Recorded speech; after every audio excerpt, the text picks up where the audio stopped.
This story is about female empowerment, grassroots activism and environmental justice. But I think a key message from the story is tenacity and persistence, and that's what Jennie embodied. And she showed that no matter how old you are, because she was a woman of a certain age, no matter how many obstacles you're faced with or how monumental the task, through that tenacity and persistence, you can actually achieve amazing things. And she left behind an incredible legacy for her community and beyond through that persistence. Okay. What do you think drove that persistence? Well, Jennie at her heart was a socialist, and what to her that meant was fairness and equality and dignity for everybody.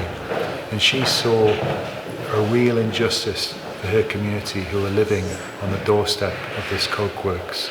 And that's what the energy that she put into this fight, and that's why it was such a pure fight for her. It was such a clear mission that she had, because she knew that she was right. And that kind of energized her for decades to bring her community on board and get them environmental justice. And she cared especially deeply for the children of the town. And she knew that someone had to stand up and someone had to give them a voice. And that's what she did.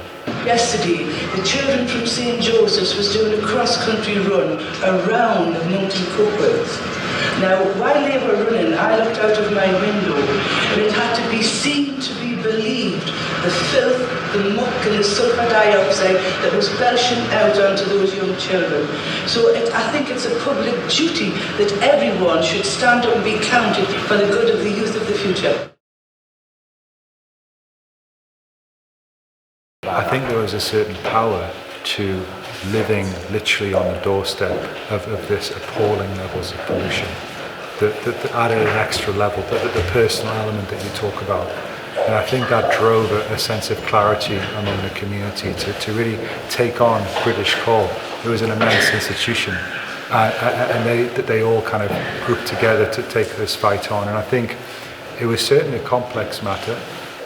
Jennie didn't just face up to British Coal and the government, who were essentially ignoring her for many years, but also there was the matter of a section of the community felt that she was potentially putting a lot of jobs at risk. And so there was that issue that had to be kind of clarified. So no issue is simple, but their message was a single-minded message. And it was that consistency that I think got them through it in the end.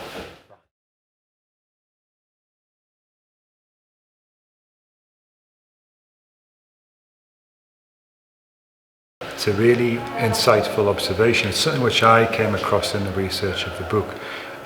She encountered a lot of derision and more, actually, from certain elements of males within the community, that the males were the breadwinners and they were seeing this as a risk to their employment. And that was difficult for her. Women actually play an important role throughout the book. It starts with Ellen Wilkinson and the inspiration that Jennie took from her. Obviously, Catherine Cookson helped fund their trip to the European Parliament. You've got Wendy Lalas, another strong campaigner for environmental justice, not to mention all the women within the community. And so that for me was a really important theme, like women leaders coming together, often in a man's world. They put wooden fence in it for their own communities again, a cosmetic surgery to make it look nice. But what have they done for the ovens and the smoke from the chimneys? Not a lot. And that's what our aim is, to clean Monkton coke works up. And when I say clean, I mean the air that I breathe. Not a cosmetic surgery, but to make it look nice. So that I can come out of my house, the children that go to the 5 schools around here, when they run around the perimeter doing cross-country running, that they can run around and know that the air that they're breathing is clean. That's what I want.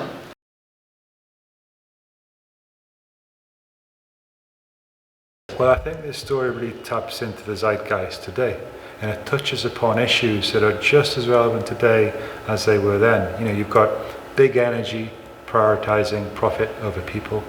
You've got governmental bodies who lack accountability, and you've got this reliance on fossil fuel.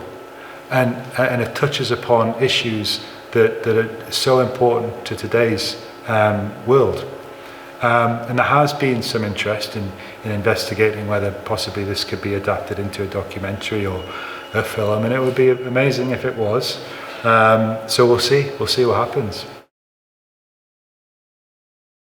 Well, it's very moving to discover this side of my grandma, this remarkable activist.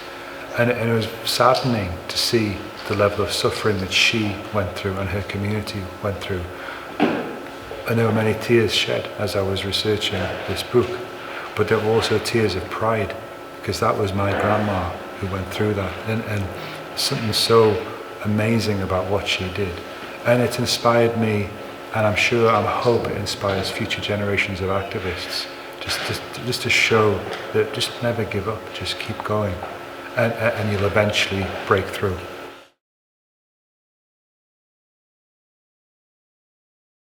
Well, we really had a deep love and affection, me and my grandma. And from the moment that she asked me and the moment I said yes, this was one of our final exchanges before she passed away. I knew that I would do it, but like you say, like every New Year's resolution, that was my New Year's resolution. And by about January the 5th, I'd found an excuse to put it off, as you do. But it was when I realised this Saturday, in 2 days' time, Jennie would have turned 100 years old. So for me, from the moment I figured that out, it was a no-brainer. I had to make it happen. I had to get the book published by her birthday, by her centenary, as a way to commemorate her and her fellow comrades in the action group.